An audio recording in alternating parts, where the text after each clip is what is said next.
दुनिया भर से जहाँ जहाँ जिस पर उन्होंने टैरिफ लगाया है वहाँ से जो सामान अमेरिका में आता है वो सब महंगा हो रहा है। तो जो एक्सपोर्ट कर रहा है उसका तो केवल नुकसान व्यापार का हो रहा है। आप कह लिए कि पहले इतने बिलियन या मिलियन डॉलर का करते थे, अब इतने का रह गया।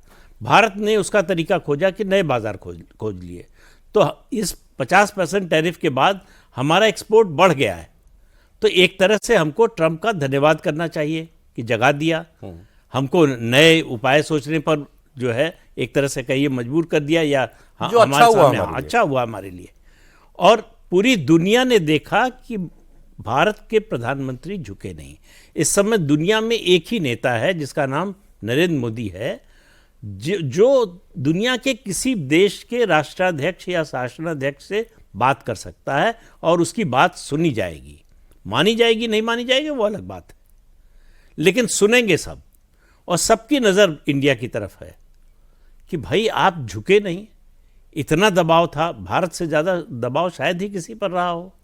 हर तरह का दबाव डाला आपने, डील के लिए दबाव डाला, एग्रीकल्चर सेक्टर खोलो इसके लिए दबाव डाला, रूस से तेल ले रहे थे उस पर आपने पिनल टैरिफ लगा दिया, सब कुछ करके आपने देख लिया। और पाकिस्तान को यूनियन से भी डील कर रहे हैं तो एग्रीकल्चर नहीं खोल रहे हम। हाँ बिल्कुल कह दिया, हाँ यूरोपियन यूनियन के लिए नहीं खोल रहे हैं और वो मान गए हैं। तो इसलिए भारत जो है उसने ये बता दिया है कि हम डेडलाइन से नहीं रेड लाइन से चलते हैं। ये हमारी रेड लाइन है, हम इसको क्रॉस नहीं करेंगे। वो फिर बुरा मान जाएगा, लेकिन बुरा मानता रहे। आप बोर्ड नहीं ज्वाइन करोगे तो? अभी नहीं मान रहा है तो क्या कर दे रहा है। तो इसलिए उसके बुरा मानने की चिंता छोड़ दी है भारत ने कि अगर ट्रंप बुरा मान जाएंगे तो क्या हो इसकी परवाह हम अब नहीं करते। इसकी परवाह हम नहीं करते। हम चाहते हैं डील हो, हमारे लिए फायदेमंद होगी डील, लेकिन डील नहीं होगी तो भारत खत्म हो जाएगा या हमारे सामने कुछ और विकल्प नहीं बचेगा, ऐसा नहीं। सही, डील वाली बात तो समझ गया कि we are in no hurry. अपने जो हमारे लिए हमारे टर्म्स मीट होंगे हम तभी करेंगे, और हम बाकी जीना सीख चुके हैं आपके टैरिफ के साथ। लेकिन ये बोर्ड ऑफ पीस का मैं ये जानना चाह रहा हूं, इसका उत्तर हमें जब हम देंगे चलिए तब देंगे, उत्तर होना क्या चाहिए? हम जाएं उसके ट्रंप के इनिशिएटिव के साथ या ना जाएं? नहीं, देखिए क्या बदला क्या है ट्रंप ने। अमेरिका और यूरोपियन देश लगातार बात करते थे जब से यूनाइटेड नेशंस बना कि रूल बेस्ड जो है वर्ल्ड ऑर्डर, रूल कौन बनाता था? अमेरिका और वेस्ट। और जो उसके मुताबिक चले वो रूल बेस्ड ऑर्डर के मुताबिक चल रहा है। अब ट्रंप ने आके कहा कि ये छोड़ो रूल बेस्ड, अमेरिका रूल नहीं बनाएगा, डोनाल्ड ट्रंप रूल बनाएगा, उसके मुताबिक चलोगे तो रूल बेस्ड ऑर्डर को फॉलो कर रहे हो, अगर नहीं चलेंगे तो नहीं फॉलो कर रहे हैं जी।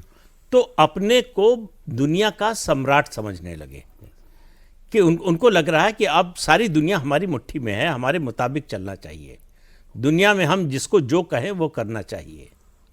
लेकिन आप देखिए कि आपने कनाडा के प्रधानमंत्री को भी सुना, फ्रांस के राष्ट्रपति को सुना, ब्राज़ील के राष्ट्रपति को सुना ही था, और भारत ने जिस तरह से जवाब दिया, मेरा मानना है कि सबसे अच्छी तरह से भारत ने डील किया।